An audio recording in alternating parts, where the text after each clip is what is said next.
If you want fragrances that will get you a lot of compliments, you might not know where to look. So that's what this video is about, specifically the most complimented fragrances for men. And I'll do another video for women. But first off, we're starting with a classic, which is more of a clubbing fragrance, but still extremely complimentable, Versace Eris. Everyone knows about this. It's a very powerful vanilla sort of fragrance with some tonka bean, warm, sweet, heavy notes. Super powerful, great projection. It'll last all day, all evening. You could use it for a variety of occasions, but especially for evening wear. Then, another very classic, but a little more formal sort of fragrance is Homme. This reminds me of a businessman, kind of a nice suit, nice formal air about it.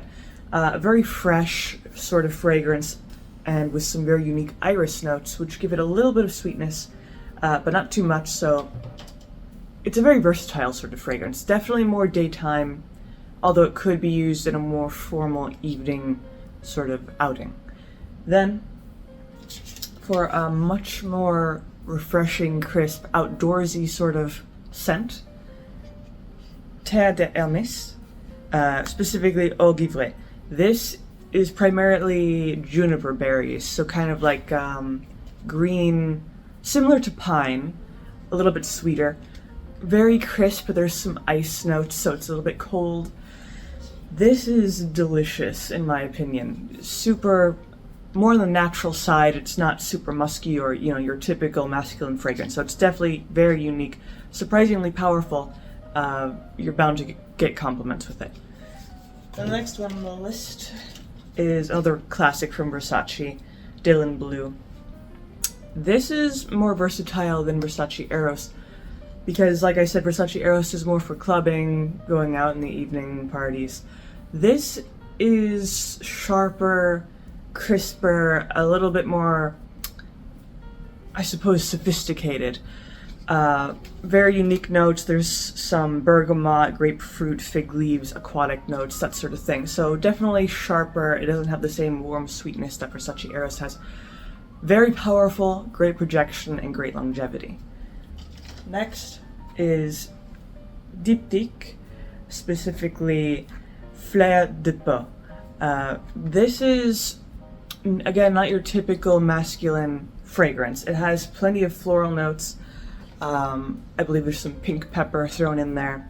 Definitely a very, very unique, high class, high quality sort of fragrance. If you wear it, it's so unique that people will most likely ask, what are you wearing? That smells really good. So definitely if you want something kind of outside of the box, something that most people probably aren't wearing, that's a really good choice. If you want something especially high class or especially unique, then you could opt for Creed Green Irish Tweed. This, anything from Creed, is tremendously high quality. Expensive, but you get what you pay for. Green Irish Tweed, specifically green in the name. There's plenty of green notes, lemon verbena, there's some violet leaves in there. Definitely more of a natural, kind of grassy fragrance, with a little bit of warmth, which is very, very, it's not something you come across very often, and it's also kind of a status symbol because, again, anything from Creed is really top shelf stuff. So if you really want to make an impression, make a statement, this is definitely a statement piece that you can benefit from. Then, the next one, which is one of my favorites for men, this is a very small sample of Pegasus by Parfum de Mali. This is a really, really delicious almond fragrance. Bitter almond primarily. It's a little bit powdery, a little bit sweet. This is more of a unisex fragrance because it does have some feminine notes, but I wouldn't consider that a bad thing. This is really kind of a very unique, light sort of fragrance, and most fragrances don't often use almonds, so that's something that really makes it stand out. It's not a super projector. It's more of this intimate fragrance, but it's still really great performance. and as I said, one of my favorite men's fragrances that I've come across so far. The next one is another classic. This is Invictus from Paco Rabanne. This is mainly an aquatic, citrusy, sharp and fresh sort of fragrance. It's definitely one of the most popular ones, kind of up there with Versace Eris and Dylan Blue, where you'll most likely come across other men wearing it, but you know, that's not a bad thing. It just means that it's popular. And it's definitely great for the summer, going to the beach, anytime when you want to wear something more refreshing, more uplifting, and that sort of thing. Plus, anything from Paco Rabanne is high quality, so. The next one is Amouage Jubilation 25. This is also another kind of special sort of fragrance. This is actually a unisex fragrance. Mainly musk, some amber notes, some wood notes, that sort of thing. It's really good. Great performance, really good longevity, and it's not as saturated in the market as, say, Invictus or Versace Eris. It's kind of more of an alternative, so you can enjoy that more without having to compete with other people wearing the exact same fragrance as you. Then the last one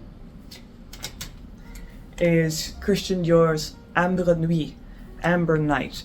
As the name suggests, this is kind of a warm, musky, woodsy sort of fragrance.